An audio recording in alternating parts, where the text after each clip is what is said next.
Oh boy. Sorry about the wait, guys. OBS had to update. But what's going on, everybody? Crazy Dog back with another Guardians series recap, series preview live stream. For those who are watching on the replay or you're watching live and you're new, be sure to hit the like button, subscribe, hit the bell, as we're officially in the dog days of summer. You know, getting closer to July. All-Star breaks coming up. I don't know how many Guardians players are going to go. I'm pretty sure we're going to have at least one. I don't know how many of the guys playing the field are going to go. I can think of two guys that deserve it in terms of who played the field. In terms of pitchers, there's really one that deserves it. And he's our closer because he's the best closer in the major leagues right now, in terms of saves. Overall, you could argue, but he does have the most saves, I believe, in the major leagues right now. So it makes sense, right? Have the best closer in the All-Star game. We closed it last year, so why not do it again in Seattle, huh? Yeah, Emmanuel Clase is that guy. But anyways, we had our series against Kansas City. First time facing Kansas City all year. Can't believe that, you know? We're officially pretty much halfway through the season. And this was our first series against Kansas City.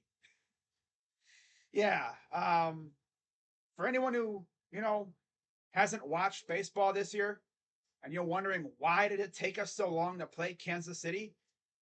Well, because essentially they changed up the schedule a little bit. They made it to where you face every single team in the major leagues at least one time, except for like a select few. I think for us it'd be the Reds, like a rival game, rival series. But we play every single team in the major leagues, and in terms of out of division, you play them once. You play, of course, the same teams in the same league. American League for the Guardians, of course, you play them twice. And then I think the Reds is the only non-American League team that we play twice. You're pretty sure. But I had a 3-gamer against Kansas City. And we had 3 of our stud pitchers on the mound. Gavin Williams took the mound for game 1. Game 2 was Logan Allen. And, of course, today's game was Shane Bieber. I streamed the first and the last game of the series. And it's so funny because those 2 games are the most stressful. And the one game I didn't stream happened to be an absolute ass-kicking. I kid you not. That's the way it went. Crazy Dog, why didn't you stream yesterday's game? NHL Draft. By the way, go check out my video talking about Adam Fantilli, the newest Blue Jacket. So anyways, game 1 of the series, we had Gav on the mound. And I'm telling you, that kid's got stuff.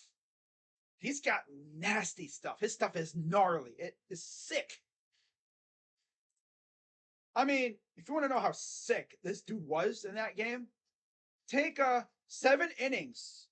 I was actually shocked they let him go that long, but okay. 7 innings of 1-hit baseball.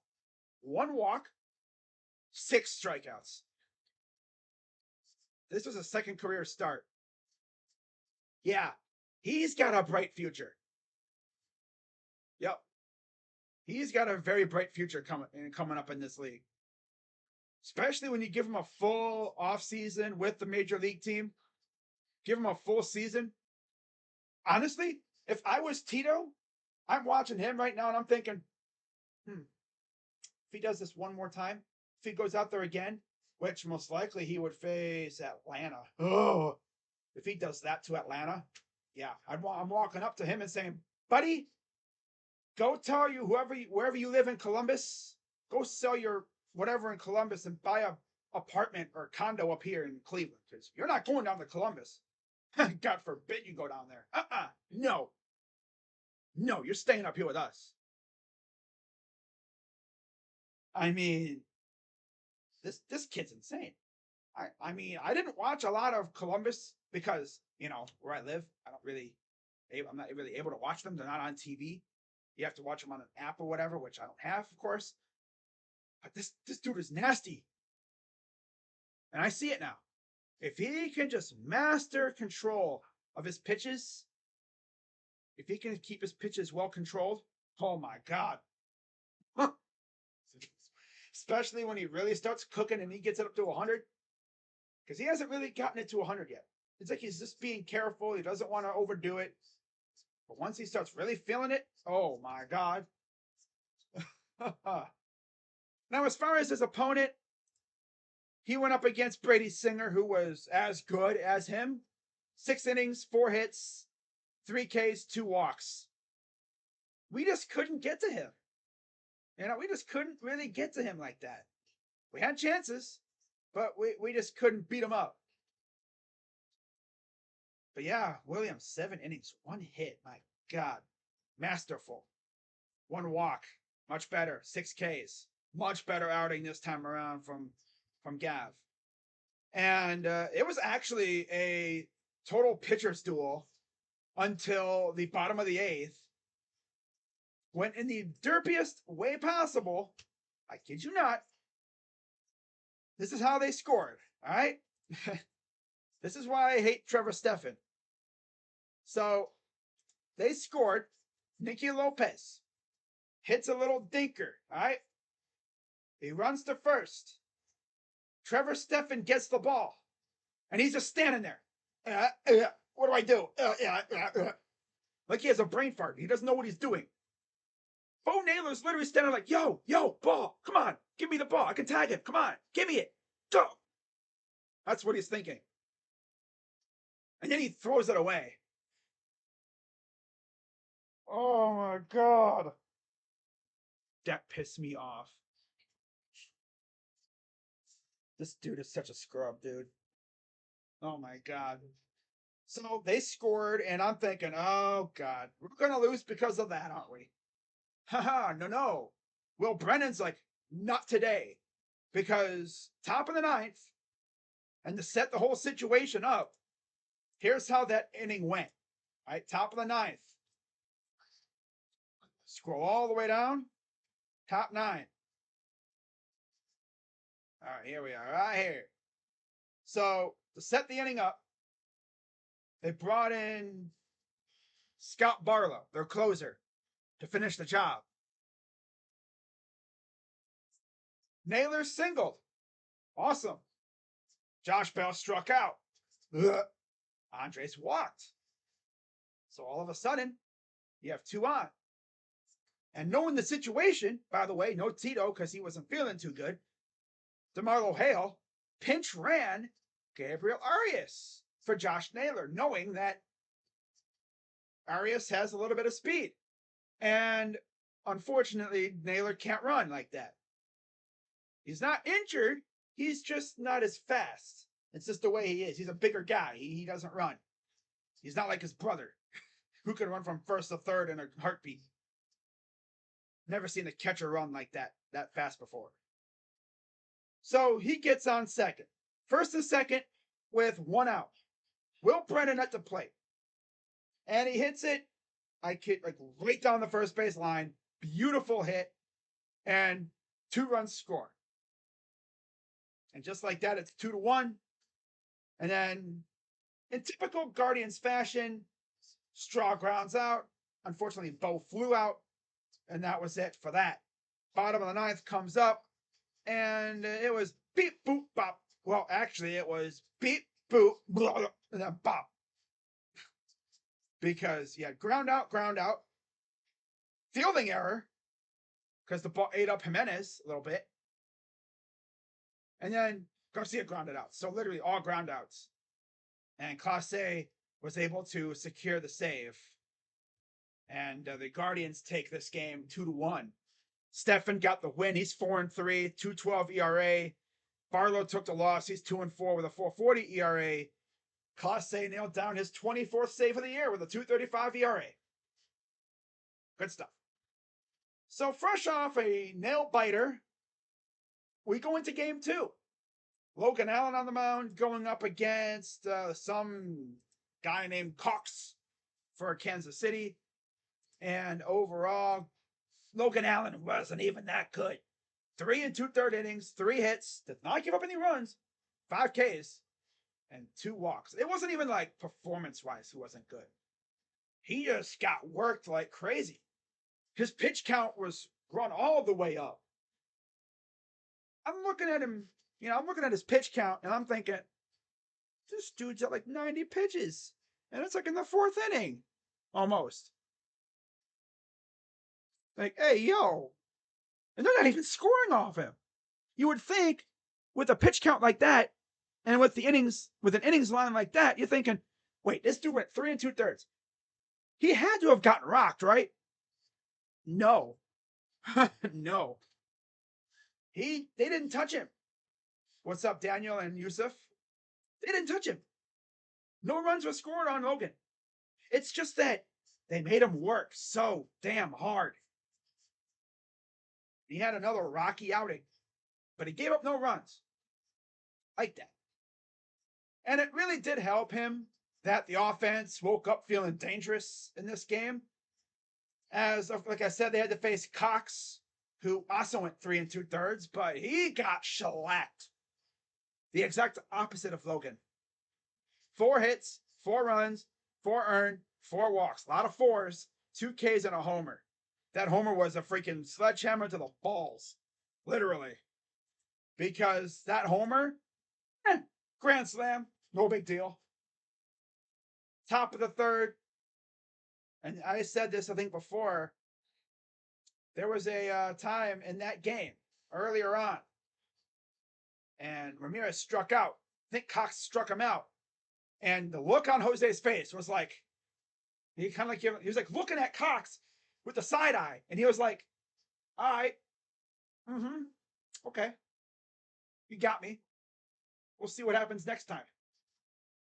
So then, coming back to the plate against Cox, I guess you could say he got his revenge. First pitch he sees. Doink. And I thought it was going to go off the wall. The thing snuck over the fence. And yeah, that was great. Now, in terms of, the setup to that happening, it was probably the best part too. Because, like, top of the 3rd, single, walk. Bo gets a single. Stephen Kwan walked. Ahmed walked. And then Jose goes yard. And then in typical Guardians fashion, it's followed by line out, strikeout. All the momentum just goes, woof, just vanishes. I don't know, just woof. All that momentum just gone. But luckily we scored 4 runs. And it would be 4-0 for a couple, another inning or so? Because literally in the top of the 5th, Josh Bell with him, 2-run shot. Love it. 6-0. Top of the 6th. Oh, this is where the game got out of hand right here. 2-run shot. First career dinger for Bo Naylor. Then Ahmed with RBI triple. 2-run, almost a 2-run shot. A 2-run triple. I'm sorry, not a 2-run triple, but it was an RBI triple. Made it 9-0. Josh Naylor with double, 10-0. Bell with double, 2-run double. Yeah. And then, of course, Will Brennan, RBI ground out, made it 13-0. And that's how the inning ended, pretty much. It made it 2 outs, but then they wouldn't score for the rest of the inning. Top of the 7th, Jose Ramirez is like, I started this onslaught. Let me end it like this. RBI double made it 14-0. And then for anyone who's seen the Chris Paul meme against, who was it, Dallas last year? Not this past season, but the season before. There is a meme where Chris Paul, I guess, made a 3 to cut the lead to like 20-something. Well, Freddie Fermin, RBI single, and made it 14-1. So they didn't get shut out, but the Guardians still won. absolute domination from the Guardians. And love to see it though. 14 runs, 14 hits for the Guards. 1 run on 5 hits for the Royals. The win went to Sandlin. He's 4-3, 3.14 ERA. You got the Pie ERA. And then Cox took the loss. He's got a 2.25 ERA. So you're like, okay, we had one of the most dominant performances of the year. How do we follow that up? Well, you look at the pitching matchup, of course, Greinke versus Bieber. I streamed this game earlier today. And the Guardians would actually strike first again in the top of the 5th, because that's what we do. We like to score first. Jose sac fly made it 1-0. Josh Bell singled made it 2-0. It would be like that for essentially most of the rest of the game. You know what I'm saying? And Bieber was cruising. He went 6 innings. I'm sorry, no, that's Greinke. Sorry. No. Bieber also went 6 innings. 2 hits allowed, 1 walk, 8 strikeouts. Tell me, guys, anyone watching, how often do you see a pitching line like that in a loss? How often do you see that? You might see that every once in a while with a bad team, but with an ace on the mound doing that, losses don't happen too often. When your starter gives up no runs on 2 hits, and you're like, wait a minute. Okay, so the starter gave up no runs on 2 hits in 6 innings. That means the bullpen blew it, right? Cha-ching! We have a winner! And I bet you guys can guess who blew it today. Yep, the guy who tried to blow it in Game 1 did it in Game 3 of the series. Just luckily, in Game 1, Will Brennan existed. Right? Yep, and of course, he blew it in the bottom of the 8th. Or at least he tried to. Well, no, he did blow it, because, yeah, it was 1-0. Yeah, luckily for us there, it was 1-0 in the bottom of the 8th. So we still had a chance to respond. This time we didn't, unfortunately. So, yeah, Bieber went 6 innings, 2 hits, 1 walk. Great game out of him. He was magical. 81 pitches. Everyone's like, yo, why did they take him out at 81? Maybe the heat was getting to him. It was hot out there, I heard. And I think it was it was a scorcher out there, low key. But I mean, come on, he's a Cali kid. He's a Cali dude. If you're from Cali and you're not used to the heat, I don't know, what are you doing? He's from Cali. Like, come on, what are we doing here? If your pitcher is cooking, literally, like he is just butchering the freaking opponent, why take him out at an 81? Unless he's hurt. Was he sick? I wish I could ask DeMarlo that. Why'd you take him out at 81 pitches? I mean, let's see what the inning was like, okay? Let's see if it looked like maybe he was struggling a little bit when he was taken out. Because maybe that's what happened. Maybe, he was struggling. Right? Well, let's see here. When was he taken out? Oh, and the worst part was, so we scored the second run, okay, on the single. The very next play, oh God, Jimenez singled, all right? Josh Bell, being the genius that he is, thought, screw going to second. I'm going to try to go to third. Why?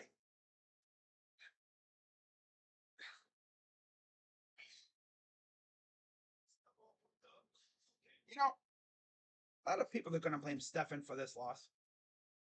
You can also blame the base running. We ran ourselves out of at least 2 or 3 runs in this game, it seemed like. It's crazy. It's like we went brain dead on the base paths. We've been brain dead on the base paths all year. Miles Straw even got picked off, and he wasn't even trying to steal. He just took his lead off first base, and they picked him off.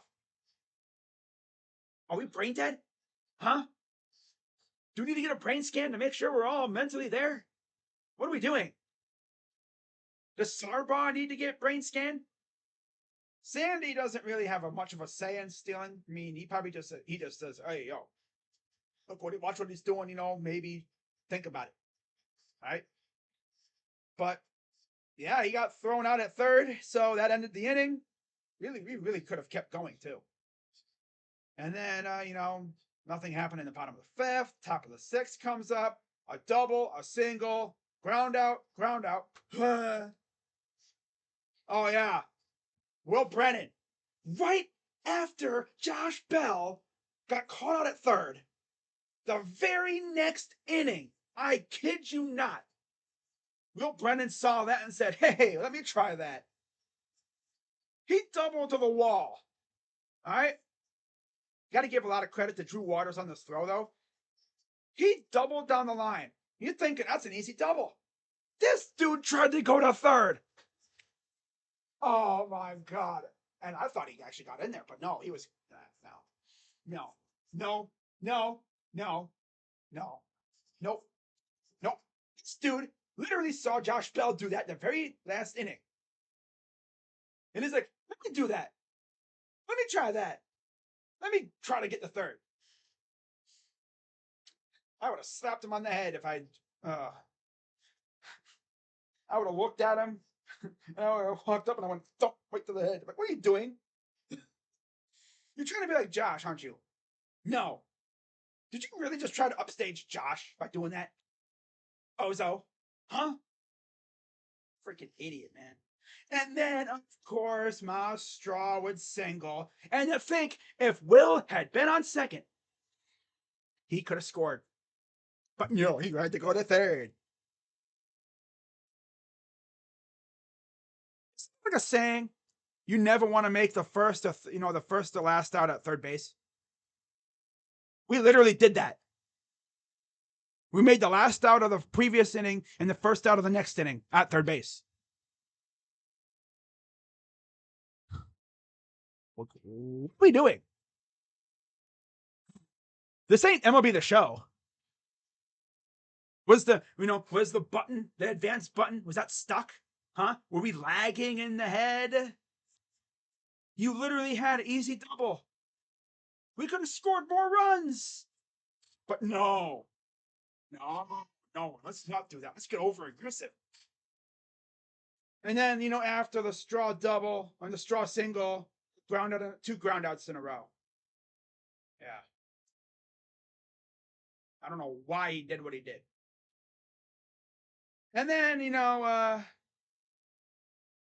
there was this, ground out, strikeout. Bieber's cooking. Greinke gets taken out in the top of the seventh.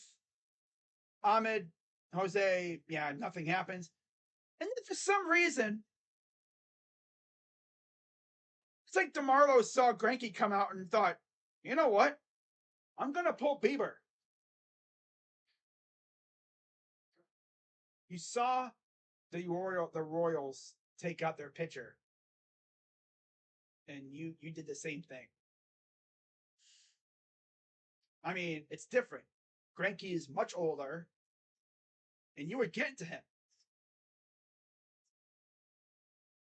Bieber was cruising. What are we doing? I really wish I was flying in that hotel room where Tito was. I'm pretty sure Tito was watching the game. That dude was probably like, "What are you doing, man?" He was chomping on seeds. Then his assistant's probably like, "Tito, Terry, stop chewing on the seeds. Got seeds everywhere in here. What are you doing?" Oh my God. I mean, we literally, like I said, we ran ourselves out of so many runs in this game.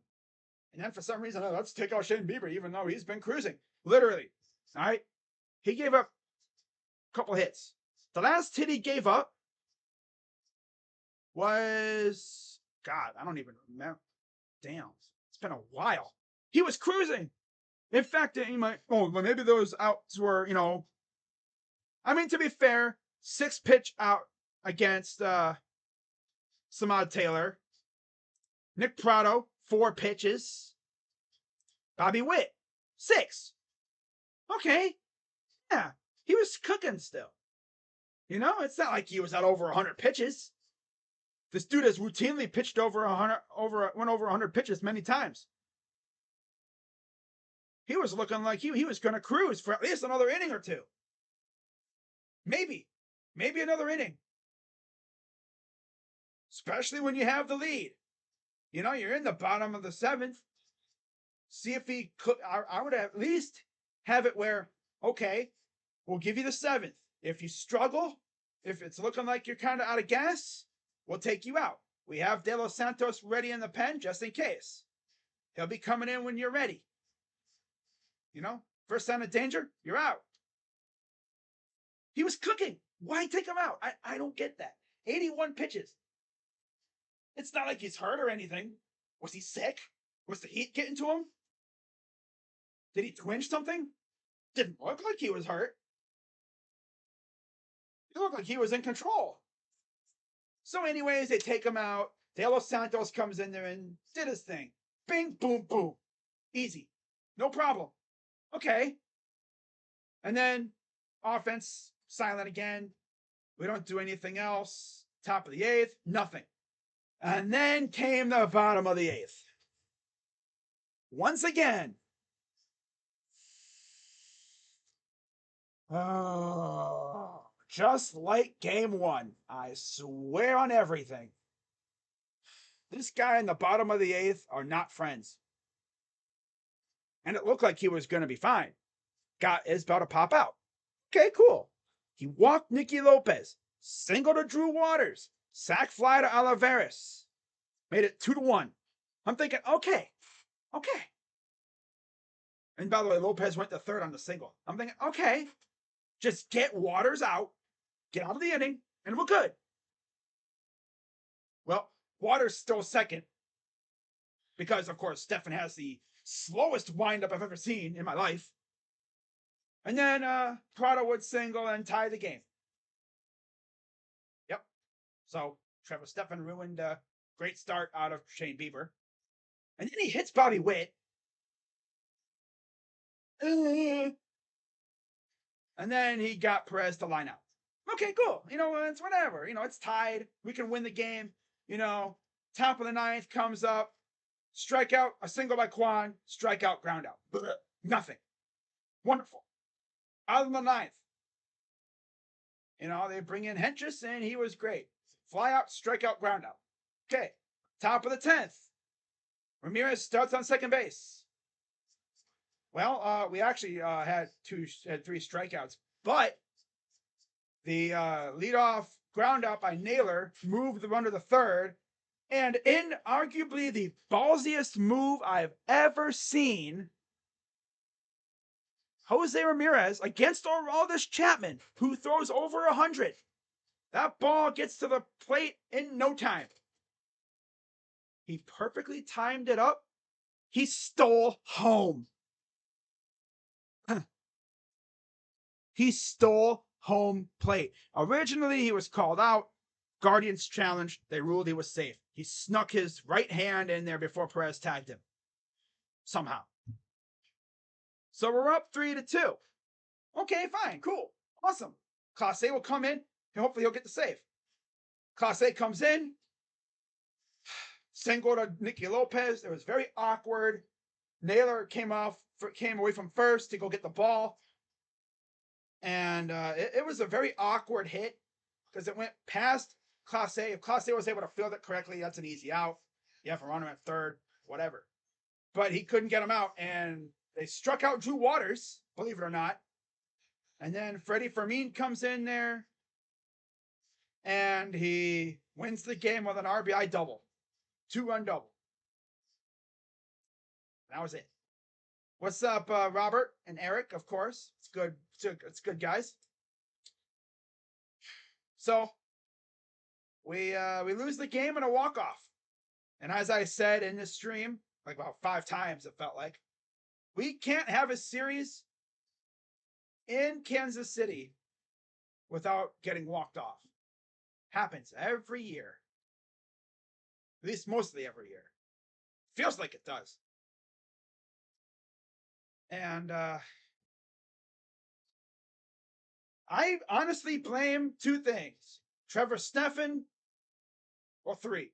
Trevor Stephan, the decision to take out Bieber at 81 pitches, and our horrible base running. Because we could have had 4, maybe 5, possibly more runs if we were complementally competent on the base paths. But yeah, I mean, you look at how Bieber did and everything. I mean, he was phenomenal. He was cooking. There was no reason to take him out. No, there was no reason at all to take him out. Like I said, 6 innings, 2 hits, 1 walk, 8 Ks. But then you look at Stephan's bum ass: 1 inning, 2 hits, 2 runs, 2 earned, 1 walk, garbage, 1-way bus ticket to Wyoming, garbage. Get him the heck off my damn team. Send him to freaking single A, rookie ball, complex league. Just get him the hell out of here.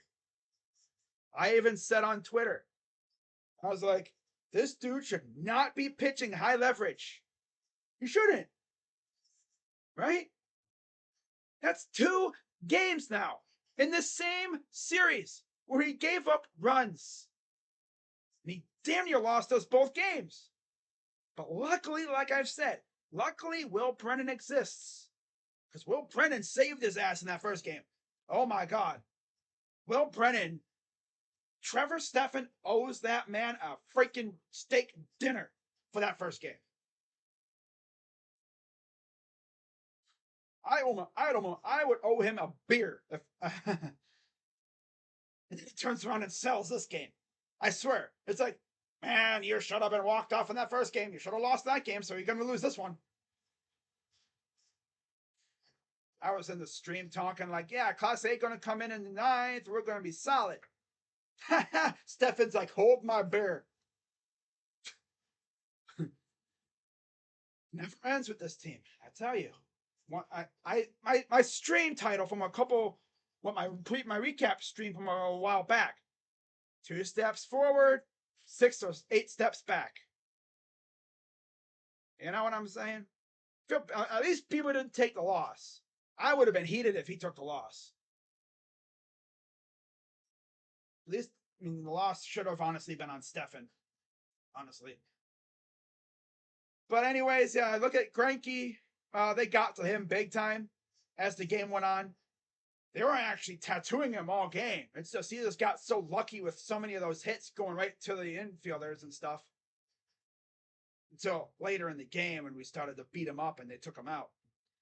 But yeah, 6 innings, 11 hits, 2 runs, 2 walks for Greinke. That should have been way more runs, though. Like I said, we ran ourselves out of many more runs.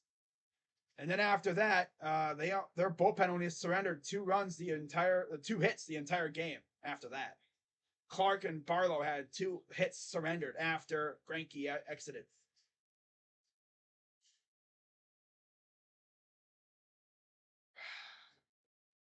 And this is coming fresh off a game where we were tattooing all their pitchers. Like, it seemed like every single pitcher they put out there was giving up hits and runs left and right. Oh well, you can't win them all. I just better not see Trevor Stephan in a high leverage situation again. I can't trust him. I couldn't trust him to watch my dogs. I couldn't trust him to wash a car. I couldn't trust him to drive a vehicle.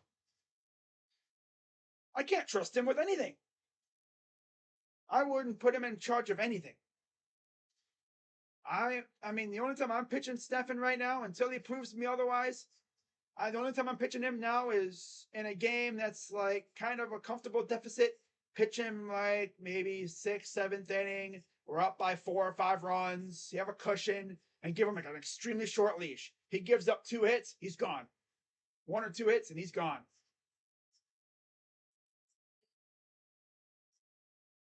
He's honestly, I'm losing my mind with this guy. He's like Brian Shaw. He's got Brian Shaw syndrome. He's one game he'll be solid, next game he'll be like garbage. I swear. Kills me with this team, man. My gosh. But anyways, we win the series. I can't be too mad about that. We won the series. So Chapman got the win. Got something in my eye. Chapman got the win. He's 4-2. 4-2, 2.45 ERA. And unfortunately, Clase took the loss. He's 1-5, 2.56 ERA. He's just had some horrible luck with that stuff. Another blown save for him. Shouldn't have even come to that. He should have been in the bottom of the ninth, ready to close out the game. But no, Trevor Stephan wanna be trash. So yeah, we win the series, take 2 out of 3, and we enjoyed a good couple hours in first place. Well, now we're back tied with the Twins. And for those wondering, the Twins face Baltimore starting tomorrow. The Guardians, on the other hand, travel to Chicago to face the Cubs. The Cubs. As it'll be Cal Quantrill making his first start off the injured list. 2-4, 5.61 ERA, 34 strikeouts, going up against Justin Steele, who's 8-2, 2.62 ERA, 70 strikeouts for him. And you look at who's done what against each pitcher. We haven't really faced Steele. Only Bell and Naylor have faced him, and they have 1 at-bat apiece, 0-1. And against Quantrill, Hosmer. Oh, I'm sorry. That's not Hosmer. That's Hoerner. Hoerner he has 2 RBIs and 3 at-bats. He's 2 for 3. And Madrigal, former White Sox prospect, of course, 1 RBI. And Swanson has an RBI with 4 at-bats. Yeah. I remember when they traded for Madrigal. Yep. I was streaming that game, and wow. Yeah, I was streaming the game, and Josh from the Sports Fury came in and told him about the trade, and he was like, "So how is Madrigal?" And this was after he got hurt too. I was like, yeah, "He's a damn good player, but he tore his ACL or whatever, so he's out for a while." He's actually been solid, you know. But of course, hopefully we can take this series, and hopefully the O's can help us out too. So yeah, that's first game of the series. Then game 2, which is a game I'm probably gonna do. Game 2 on Fox. Oh my God, don't tell me this game is going to be a regional telecast again. It'll be Tanner Bybee against Marcus Stroman. 4-2, 3.79 ERA, 58 Ks for Tanner. Marcus Stroman, 9-5, 2.47 ERA, 85 Ks. And of course, they've never faced Bybee. And against Stroman, Bell has an RBI, as does Jose. Of course, we haven't faced Stroman in a while. I think the last time we faced him was when he was in Toronto. We didn't face him in New York, obviously. God, I almost forgot he was in New York for like a half a year. Back when, was it last year when they made that big run and they did nothing with it. Remember when they had Javi Baez too? Oh my God. It's like, wait, they had Baez and Stroman? Yes. The Mets had them both, and they did nothing with it. Swear to God, they're gonna have freaking Tampa and Seattle on in my area, aren't they? I'm gonna check that right now. Actually, I swear to God, they're gonna have Tampa and freaking Seattle on in my area. That's what they've been doing to me. You know, they're gonna have Tampa and Seattle on in my area. I guarantee it. Yeah, they're gonna have those 2 teams on in my area. Swear to God. Yeah, that's what it's gonna be. Oh, sick. I'm good. Wait, the Cubs and the Guards. Let's go. Yeah, I can actually stream the game for once. Yeah. I was gonna say, man, if they had Tampa and Seattle on in my area, considering, the viewing area and everything, I would have been pissed. Because they had a Yankee game on. I think it's because the Guardians were in no, they were at home against St. Louis. That's what I don't get. You know, Guardians were at home against St. Louis. I live a mere 4 hours from Cleveland. Maybe. I'm just gonna say, man, thank God that I'm gonna actually be able to watch this game on TV. Get to watch Bybee against Strowman. Of course, they don't have who's commentating. Because we're going to have 3 games on at around the same time, right? Yeah, 3 games on at the same time on Fox. Wait, they got Dodgers and Kansas City on Fox? Tampa Bay, Seattle. Yeah. I was scared because they would have had us. They would have had that game on in my area. I already know it. But we get Cleveland, Chicago. So yeah, Strowman against Bybee should be a good one. And then to wrap it all up on Sunday, another 2:20 start. It'll be a matchup of I guess you could say mid pitchers. Aaron Civale, 2-2, 3.18 ERA, 33 Ks. Against Jameson Taillon, 2-6, 6.90 ERA, 53 strikeouts. Of course, we all remember the last time Civale played against the Cubs in Chicago. He was stealing, and then he got a blister, I think, on his one finger, and that took out a month or so of his season. It was rough. But against Civale, none of these guys have done anything against him. I think because most of the guys that did anything against him, they're all gone. Because the last time we played them was before they traded everybody away. And against Taillon, Bell has a homer and an RBI on him. He's the only one that's done anything against Taillon. Nobody else has really touched him for any homers or RBIs or anything. So that'll be good. And you know what this means, guys? This means we get the 3 that pitched in the series against Kansas City against Atlanta. So that most likely means it'll be Gavin, unless they take him out. I doubt they would. Yeah, it'll be Gavin, LTA, and Bieber. Oh, like I said, if Gavin does what he did against Kansas City against the Braves, he is truly that dude. In fact, let me check to make sure not those games. Yo, what is this? Every game is free on MLB TV or something on July 3rd? That's cool. We host Atlanta. 7:10 p.m. Gavin, love it. I love seeing that freaking render on there. Man, that's awesome. Game 2. Where are we at? 7:10. Oh, it must be like a free 4th of July weekend thing. That's cool. That's cool. Like the whole weekend, it's like the games are free on MLB TV. That's cool. All right, so should be fun. Yeah, I don't think we have any national games. Nope. So that's pretty much gonna do it for this one, guys. Hopefully the Guardians can rebound and take another series. Should have had a sweep against Kansas City, but it's the way things go, especially in Kansas City. Like I said, we cannot sweep these guys in their place. They've always got to walk us off at least once.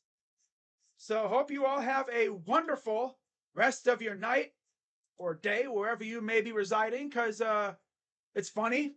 I checked my stats and everything in terms of geography. Yeah, they sent Allen down. Oh, that's right. They sent Allen down. Oh, that's right. So who's going to take his spot then?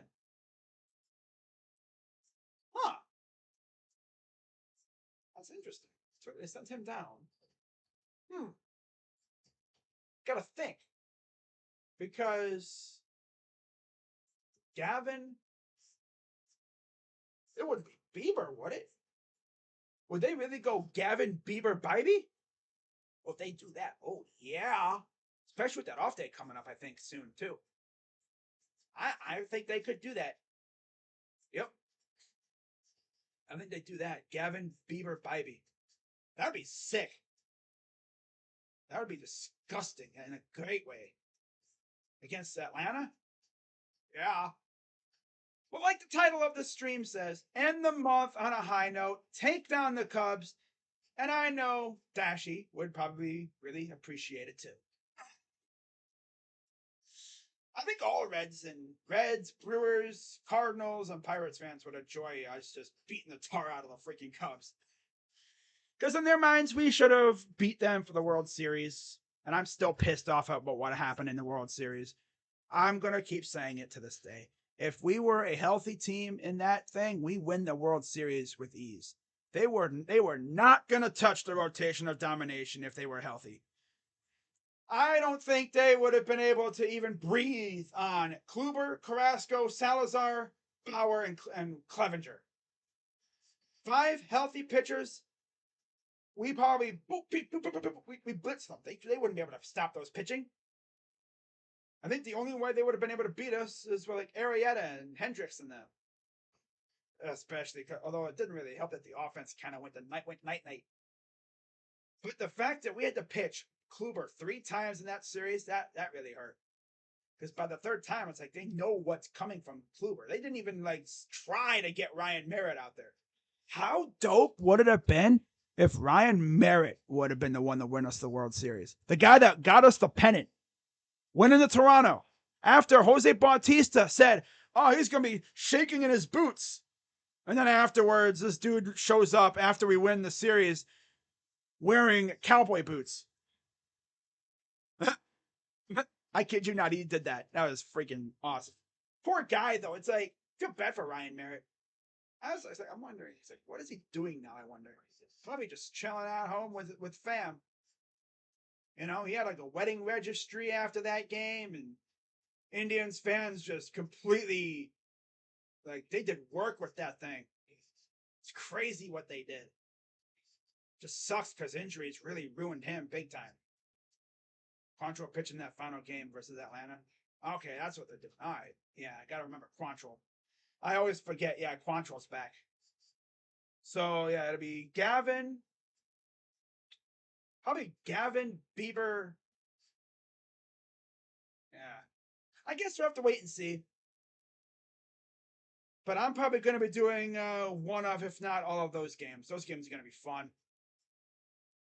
We got to take care of Chicago first. So with that being said, guys, again, today is officially NBA free agency day.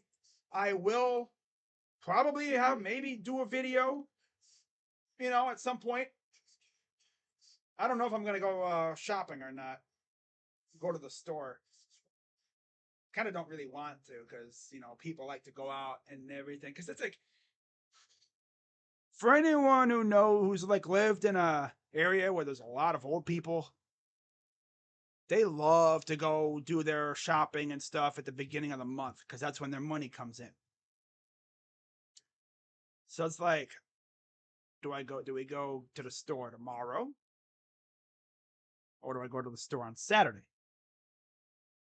The 1st. I guess we have to wait and see.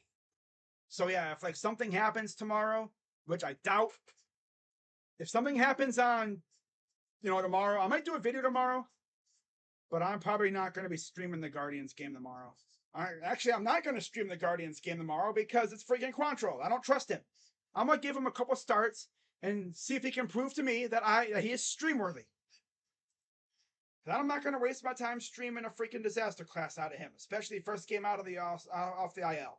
I'll give him a couple starts to see if he can show me that he is indeed stream worthy.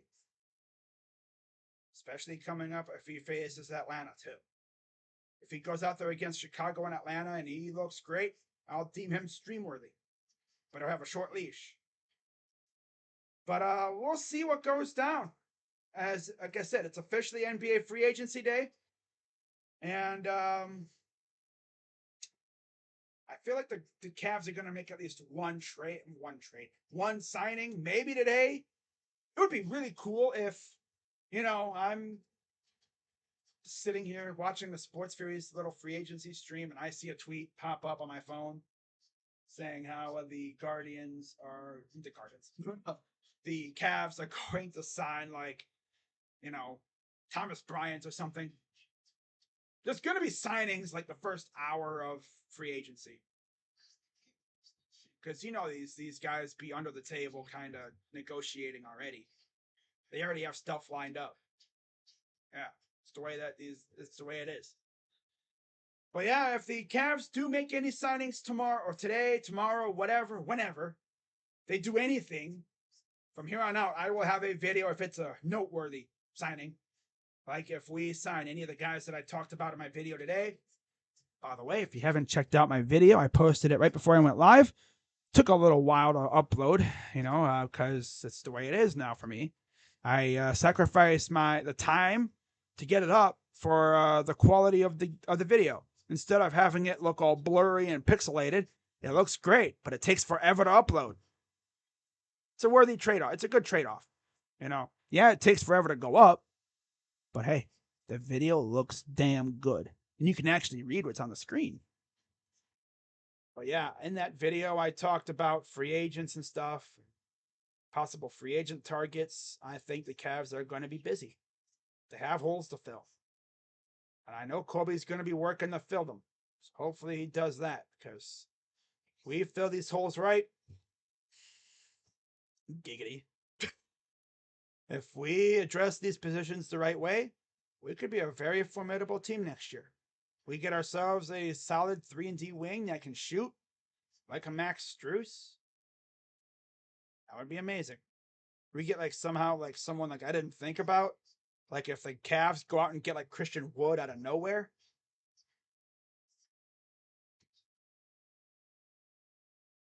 Oh, that's something else.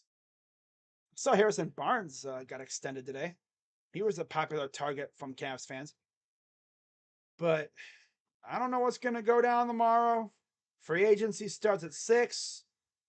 If I see any rumors come out on Twitter or something from Woj or whatever, like the Cavs have emerged as a strong, suitor for Strus or something, I'll make a video on that like I always do.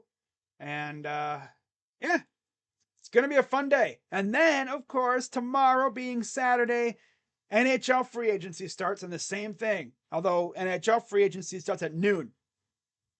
You already know it's going to be crazy because the Blue Jackets do have a couple holes to fill.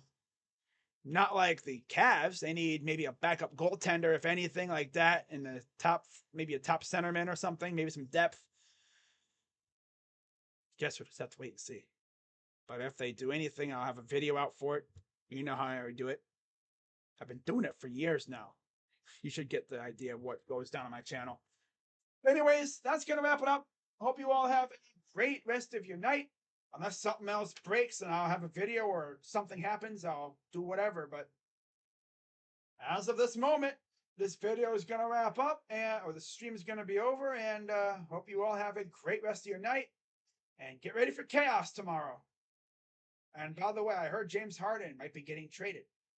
We'll see where he ends up and how long it takes. Because maybe Kobe Altman jumps in on that trade to, help his team out like he did when Brooklyn got him. How crazy would that be if he did it again? He jumps in on another Harden trade.